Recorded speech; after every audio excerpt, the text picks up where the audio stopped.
Periklanan atau advertising adalah sebuah bentuk terbayar atas presentasi non-pribadi dan promosi ide, barang, atau jasa oleh sponsor yang jelas.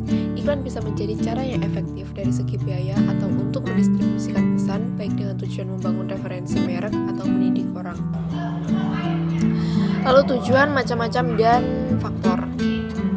Tujuan iklan adalah untuk komunikasi khusus dan tingkat pencapaian yang harus dicapai dengan pemirsa dan jangka waktu yang tertentu. Kemudian ada macam-macam iklan. Yang pertama iklan informatif berisi tentang pengetahuan produk, yang kedua iklan persuasif, yang ketiga iklan pengingat, dan yang keempat iklan penguat bertujuan untuk meyakinkan pembeli.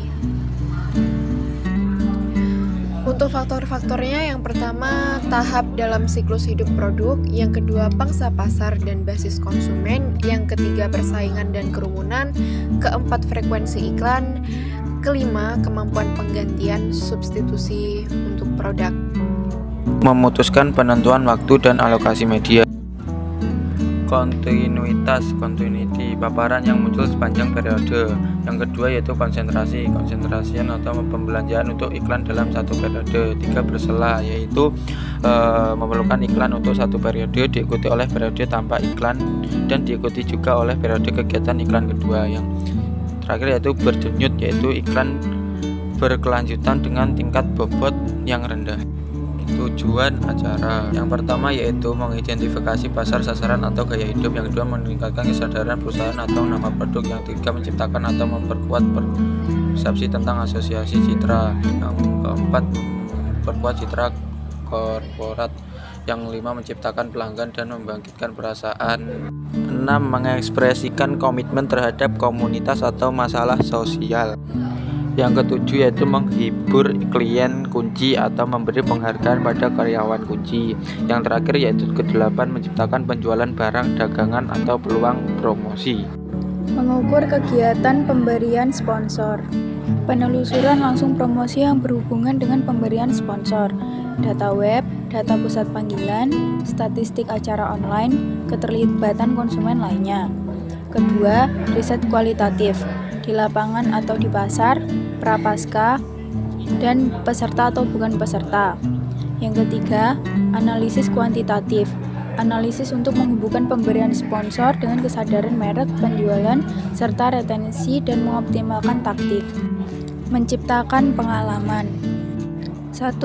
Jika Anda mengenakan harga untuk barang, Anda berada dalam bisnis komoditas. 2. Jika Anda mengenakan biaya untuk hal yang nyata, Anda berada dalam bisnis barang. 3. Jika Anda mengenakan biaya untuk kegiatan yang Anda lakukan, Anda berada dalam bisnis jasa. Memasarkan hubungan masyarakat. Meluncurkan produk baru. Mereposisi produk yang dewasa atau matang. Membangun minat dalam kategori produk.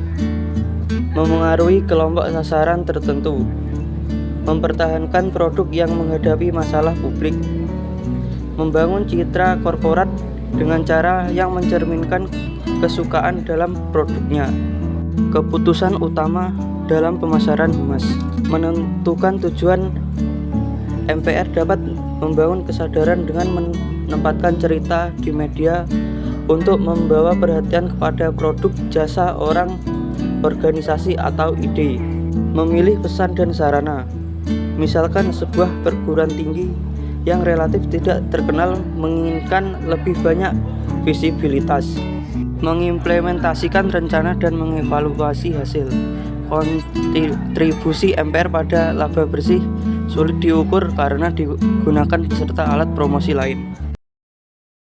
Oke, kamu beli baju koko ini di mana? Aku kan mau cari baju koko buat Idul Adha bulan depan. Oh, baju ini aku belinya di sini. Di miwahouse.id. Ini udah terpercaya bagus toh produknya. Pasti mantap. Gitu. Ya nanti tak coba lihat di situ aja kalau gitu. Sudah terjamin kualitasnya. Bagus sih menurutku kalau ini. Pantas buat kuliah juga. Kamu lihat aja di sini. Siap.